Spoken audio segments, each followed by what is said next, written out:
Folks, you're with Tacitus today. Tacitus today, your pushback channel. Thank you for joining this audio live stream. In this essay, I'd like to talk about the line that Joe Biden's or his script writers, his speech writers gave to him, that he's fighting for the soul of the nation. Yes, sure he is. He's fighting to crush the soul of the nation. Now, what does that mean? It's one of those vague things that makes people sound moral. We're fighting for righteousness. Oh wow, that's great. But what does that mean? It's all very well to use vague terms that sort of that create an emotional connection with the listener, or hopefully are intended to. But the reality is, what does it mean, and how is the speaker or the utterer of that line, how are they made accountable for any policy or outcome or anything tangible? Well, the answer is they're not. It's just a bullshit line. We're for families, yeah. What are the policies? But coming to this idea of the soul of the nation. Now, there was something I remembered from history, but I had to go and look it up actually. Which was in 1890s France. So I want to talk about how that phrase, the soul of the nation, was used there, and how it is actually a very scary term, because it's code speak for the rules don't matter, the laws don't matter, facts don't matter. If it's a court case, evidence doesn't matter, because the soul of the nation is an ideological construct, and so we can pursue it ideologically through whatever ideological means we want to. Now, some of you may have heard of something called the Dreyfus, D-R-E-Y, F-U-S-S, I think it is, the Dreyfus Affair in 1890s France. Now, I sort of said that this was a Jewish, German Jewish, interestingly, a German Jewish officer in the French army. He'd become French, and he was a captain, and the anti-espionage unit of the French intelligence discovered pretty flimsy evidence, really, that Dreyfus was giving secrets to the Germans, and French military secrets to the Germans, and so he was dragged into court. They gave him an opportunity, in effect, to commit suicide. He didn't take them up on it, so they went through a humiliating and degrading sort of court-martial, where they, broke his sword and stripped his epaulets from his uniform, and then packed him off to Devil's Island, for goodness sakes. I think he was there for nearly 5 years. So that must have been a really tough gig. Devil's Island, for goodness sakes. I think he was there for nearly 5 years. So that must have been a really tough gig. If you read the novel Papillon, P-A-P-I-L-L-O-N, Papillon, meaning butterfly in English, or butterfly in French, rather. He was sent off to Devil's Island.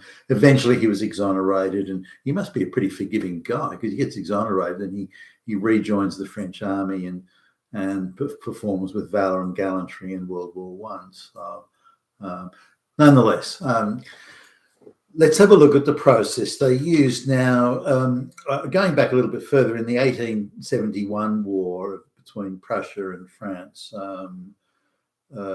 France was defeated, and the Prussians that were at the time with Chancellor Bismarck were federating Germany into one nation. So because of that federation, Germany became quite substantially the major power on the European continent. So it had a much bigger industry and population than France. Now, France had hitherto always been the dominant power in Europe, certainly since probably the very early 1600s, or maybe early 1600s onwards. They've been the dominant power in Europe. So sharing it for a while with Spain until the late 1600s, when it was all over bar the shouting, and France was the dominant power. had the biggest population, the largest economy, the biggest agricultural sector. So it was, and it was one of the earlier countries to adopt sort of a nationalist position of, I'm a Frenchman and that sort of thing. So something that was exploited very substantially by Napoleon.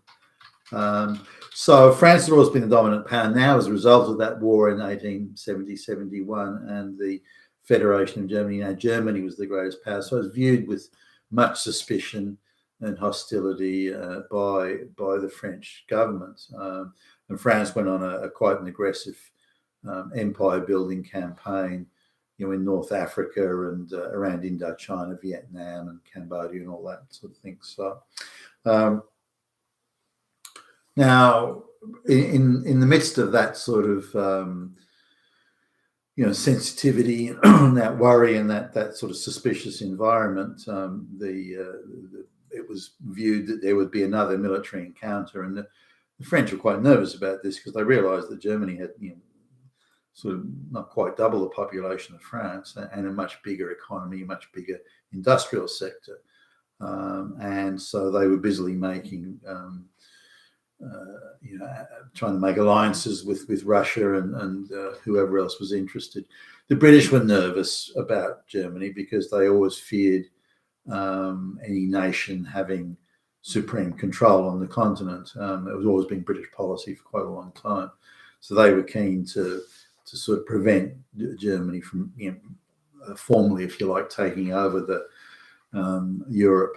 So they were gravitating towards a relationship with France. Now, this Captain Dreyfus, he lived in Alsace-Lorraine territory, which was an area quite rich in like coal and iron ore and so on, that had been ceded to Germany after that 1870-71 war. And so he, as with most people around there, around that sort of Strasbourg type area, they were sort of, if you like, multinational, French and German in that border region, and most of them spoke French and German.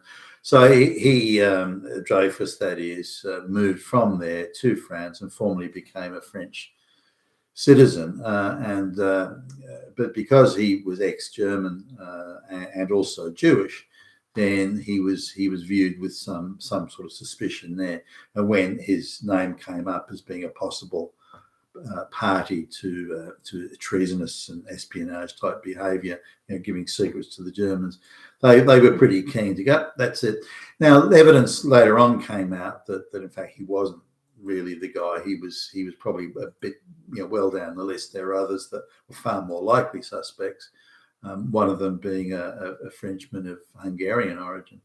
But they weren't interested in the others. He was ex-German, he was Jewish, that was good enough. And so they kind of railroaded in, invented and fabricated a lot of evidence, even forged evidence, to try and keep him as the guilty party. But the thing was, for a variety of reasons, it electrified the press and the commentary generally in France at the time. So everybody had an opinion, and it was real dinner time, dinner table conversation. The media were going crazy about it. And there were effectively three camps that came over this. One of the camp was, well, the evidence hasn't proved he's guilty. It's a court process, for fuck's sake. Court processes, rely on facts and evidence. The facts and evidence don't conclusively point to his guilt, Dreyfus's guilt, this is. So he's got to be exonerated and let go. Then there was others that sort of said, well, like who really cares? This is not an issue about the law. It's not an issue about facts. It's not an issue about whether he's guilty or not. This is an issue where we're fighting for the soul of the nation. Who's running this nation? Is it the Jews? Is it the Protestants? Is it is it the British? Is it no? It's not. The primarily Catholic French government at the time. No, it's us. We run things around here, and so it doesn't matter whether Dreyfus is guilty or not. His sacrifice is a payment for the soul of the nation. The soul of the nation, and this was very much the line that was pushed. Now, it's quite an ideological line, obviously. What is the soul? How do you define it? It has no definition. It's a mixture of, I suppose, national pride, things like that. But and the governing elite that think they have the right to make up the rules as they go along, and so on and so forth. But this soul of the nation was a big thing. And if you look at the French media of the time, again, it's late 1890s, even up to like 1904, 1905, when Dreyfus was finally exonerated, it was you'd rarely pick up a newspaper and not find some sort of mention of it on a regular basis. So sometimes on a daily basis. But this constantly came up, the soul of the nation, and there are others who didn't give a shit one way or another. But the two primary camps were, if he's not guilty, he should go free. The other one saying guilt doesn't matter. The process doesn't matter. The facts don't matter. The soul of the nation is what's at stake. Now, this is the language that Biden is using, or his scriptwriters are writing, getting him to say that the soul of the nation is this. It isn't given a definite. The soul of the nation is at stake, and it's being threatened by white supremacists, fascist Nazis. Right. So these are the sort of nonsense that Biden's peddling, and the people around him are peddling, and the globalists are peddling. And the globalists are pushing this propaganda crap all over the Western world, by the way, wherever they're attempting to force mass migration, wherever they're attempting to force the Green New Deal, then this is the propaganda that they're using. Because if you're against mass migration or the Green New Deal, it's not because it's destroying your way of life, absolutely trashing your standard of living. And so it's not because of that, it's because you're fucking Hitler. So this idea of the soul of the nation thing is something that's brought out by those who think they're in charge to crush all dissent and to effectively produce sacrificial lambs for slaughter. So this is something that it's not unique to our times, or indeed unique to France in the 1890s. But I just wanted to talk about this soul of the nation thing, because the language that's being used today for soul of the nation in the United States, and to some extent in Britain even, the law doesn't matter, the rules don't matter, evidence doesn't matter. We've got we're allowed to do what we have to do for the soul of the nation, and if that means we have to have kangaroo courts, if it means we have to arbitrarily arrest people, if it means we manufacture evidence, as in the manufacturing and the fabrication of evidence against people from January 6th, that sort of thing. We're allowed to do it. We are a free pass, because we're fighting for the soul of the nation. On top of that, we're fighting Nazis, if not Hitler personally. So we're allowed to do whatever we want to anybody, whenever we feel like it. And if anyone tries to question us again, then they're Hitler as well. You've been a Tacitus today, your Pushback channel. Thank you for listening.